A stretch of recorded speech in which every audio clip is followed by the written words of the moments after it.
এখন থেকে 1 লাখ বছর আগেও দক্ষিণ এবং দক্ষিণ পূর্ব এশিয়ার পুরোটা জুড়ে ছিল গহীন জঙ্গল। আনুমানিক 70 থেকে 80 হাজার বছর আগে এই এলাকায় প্রথম আদি মানুষের বসবাস শুরু হলে ধীরে ধীরে সেই জঙ্গলের আয়তন সংকুচিত হতে থাকে, যার আগ পর্যন্ত বিশ্বের বৃহত্তম জঙ্গলের অবস্থান ছিল এই দক্ষিণ এশিয়ায়। যদিও বর্তমানে এই খেতাব দক্ষিণ আমেরিকার অ্যামাজন জঙ্গলের মাথায় উঠেছে। যাই হোক, সুপ্রাচীন সেই জঙ্গলের বিশাল একটা অংশের অবস্থান ছিল ভারত মহাসাগর এবং বঙ্গোপসাগর সংলগ্ন উপকূলীয় এলাকায়। প্রাকৃতিক কারণেই উপকূলীয় এলাকায় জঙ্গলের চেহারা ক্রান্তীয় বনের বদলে ম্যানগ্রোভ বনে পরিণত হয়। দক্ষিণ ও দক্ষিণ পূর্ব এশিয়ার উপকূলীয় এলাকা জুড়ে বিস্তৃত এই ম্যানগ্রোভ বনের খণ্ডিত কিছু ভগ্নাংশ এখনও টিকে আছে। ম্যানগ্রোভ বনের অন্যতম বৈশিষ্ট্য, এই বনের উদ্ভিদগুলো দিনে একাধিকবার সমুদ্রে জোয়ারের কারণে নোনা পানিতে অর্ধেক ডুবে থাকে। বিলুপ্ত প্রায় সেই সুপ্রাচীন ম্যানগ্রোভ বনের টিকে থাকা সবচেয়ে বড় অংশটির নাম সুন্দরবন। বাংলাদেশের দক্ষিণাঞ্চল এবং ভারতের পশ্চিমবঙ্গ রাজ্যের 2টি জেলা মিলিয়ে বিস্তৃত এই বনটি এখনও বিশ্বের বৃহত্তম ম্যানগ্রোভ বনের খেতাব ধরে রেখেছে। প্রিয় দর্শক, আপনাদের সুন্দরবন সম্পর্কে জানাতে এই ভিডিওটি তৈরি করা হয়েছে। চলুন তবে আর দেরি না করে সুন্দরবন সম্পর্কে বিস্তারিত জেনে আসি।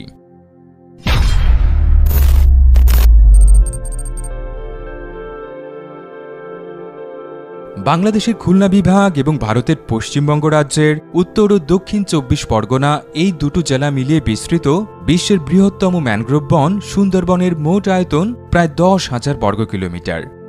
মোটা দাগে এর শতকরা প্রায় 60 ভাগ বা 6,000 বর্গ কিলোমিটারের মতো এলাকা বাংলাদেশের নিয়ন্ত্রণে রয়েছে, আর বাকি শতকরা 40 ভাগ বা 4,000 বর্গ কিলোমিটারের মতো এলাকা ভারতের নিয়ন্ত্রণাধীন। জমি মাপজোকের প্রচলিত এককের হিসেবে এই সুন্দরবনের আয়তন প্রায় 25 লাখ একর। বিস্ময়কর ব্যাপার হল, বিশ্বের দ্বিতীয় বৃহত্তম ম্যানগ্রোভ বনের আয়তন মাত্র 3,000 একরেরও কম। ভৌগোলিকভাবে এই সুন্দরবনের সীমানা দুটো নদী দিয়ে নির্দিষ্ট করা হয়েছে। পূর্ব দিকে ভারতের হুগলি নদী আর পশ্চিমে বাংলাদেশের বলেশ্বর নদ। এই দুটো জলধারার মধ্যবর্তী ম্যানগ্রোভ বনাঞ্চলের আনুষ্ঠানিক নাম সুন্দরবন। এই বনাঞ্চলটির নামকরণ নিয়ে একাধিক মতবাদ প্রচলিত রয়েছে। এর মধ্যে সর্বোচ্চ সমর্থনপুষ্ট মতবাদ অনুযায়ী সুন্দরী নামক এই বনের এক ধরনের গাছের নাম অনুসরণ করে সুন্দরবনের নাম রাখা হয়েছিল। তবে এর বিপরীতে কেউ কেউ বলেন সমুদ্র বন অথবা চন্দ্রবন নামটি অপভ্রংশের কারণে সুন্দরবনে পরিণত হয়েছে।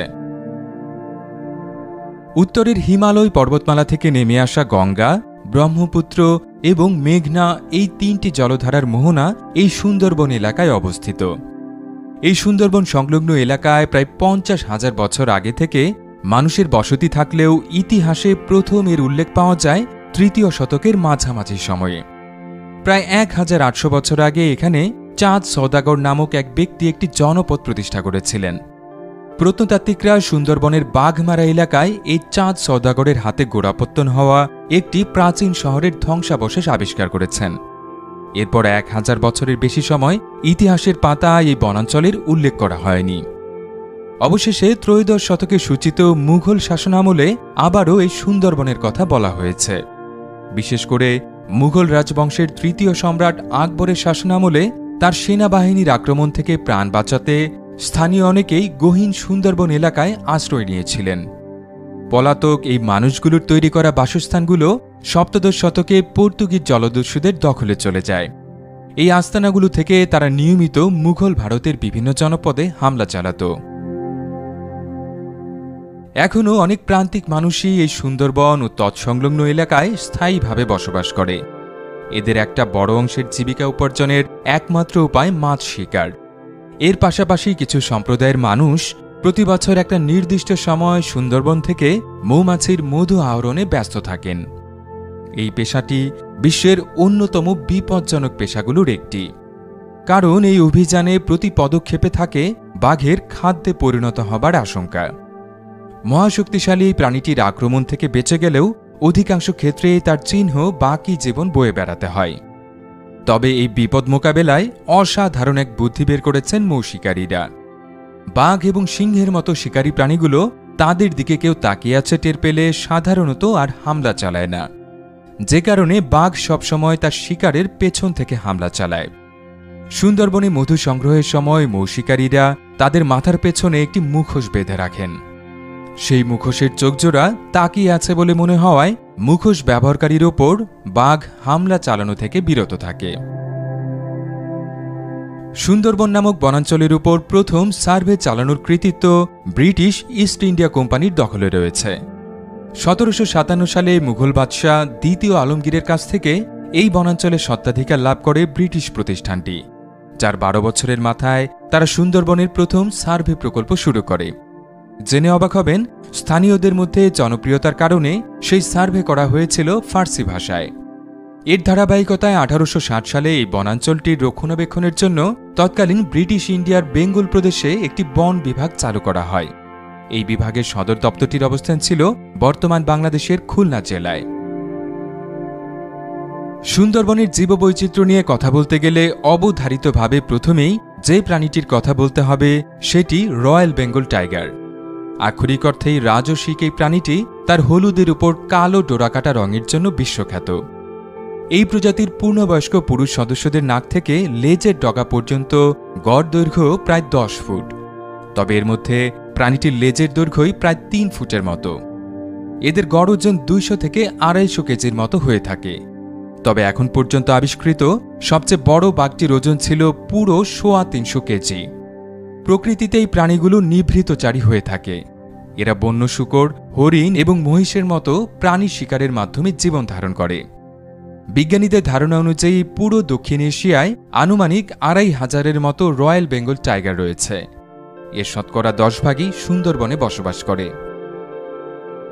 রয়্যাল বেঙ্গল টাইগারের পাশাপাশি সুন্দরবনের বাসিন্দা বন্যপ্রাণীদের মধ্যে রেসাস বানর, চিতল হরিণ, ধূসর মাথা মেছো ঈগল, নীল মাছরাঙা, নোনা পানির কুমির এবং করাত মাছ উল্লেখযোগ্য। এছাড়া ইরাবতী ডলফিন নামক এক প্রজাতির জলচর স্তন্যপায়ী প্রাণীও সুন্দরবনের মধ্য দিয়ে প্রবাহিত নদী নালায় বসবাস করে। তবে নদী দূষণের কারণে এদের অস্তিত্ব হুমকির মুখে পড়েছে। বাঘের মতো এই বনে বসবাসকারী অনিন্দ্য সুন্দর চিতল হরিণের অস্তিত্বও হুমকির মধ্যে রয়েছে। একসময় পুরো সুন্দরবনে কয়েক লাখ হরিণ ঘুরে বেড়ালেও বর্তমানে এই সংখ্যা কমে 30,000-এ নেমে এসেছে। আর এই বনাঞ্চল থেকে এরই মধ্যে বিলুপ্ত হয়ে যাওয়া প্রাণীর তালিকায় রয়েছে জাভান রাইনোসোরাস নামক এক প্রজাতির শিংবিহীন গন্ডার। উদ্বেগের বিষয় হল, বিভিন্ন কারণে সুন্দরবনের আয়তন ক্রমেই সংকুচিত হচ্ছে।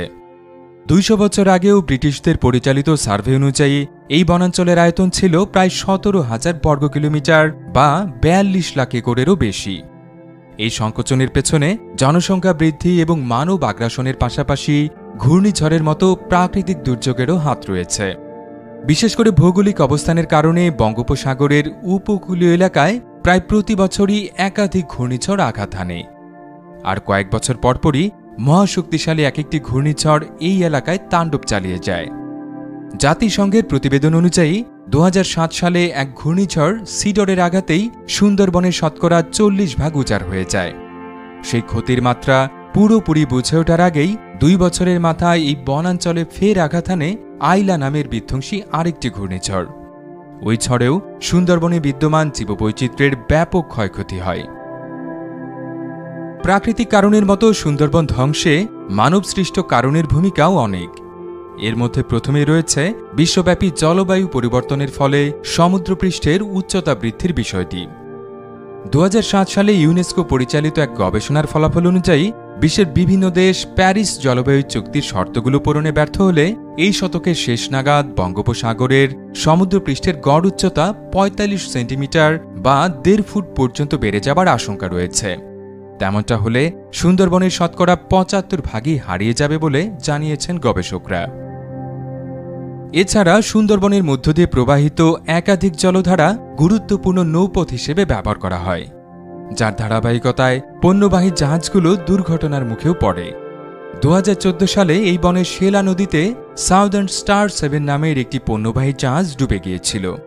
দুর্ঘটনার সময় জাহাজটিতে 3.5 লাখ লিটারের বেশি ফার্নেস অয়েল ছিল। দুর্ঘটনার পর সেই জ্বালানি তেল প্রায় 350 বর্গ কিলোমিটার এলাকা জুড়ে ছড়িয়ে পড়ায় সুন্দরবনের জীববৈচিত্র্যের বিপুল ক্ষতি হয়েছে বলে ধারণা করা হয়। তবে আশার ব্যাপার হল, রয়্যাল বেঙ্গল বাঘ এবং তার কারণে সুন্দরবন সংরক্ষণের প্রতি স্থানীয় মানুষের আগ্রহ রয়েছে।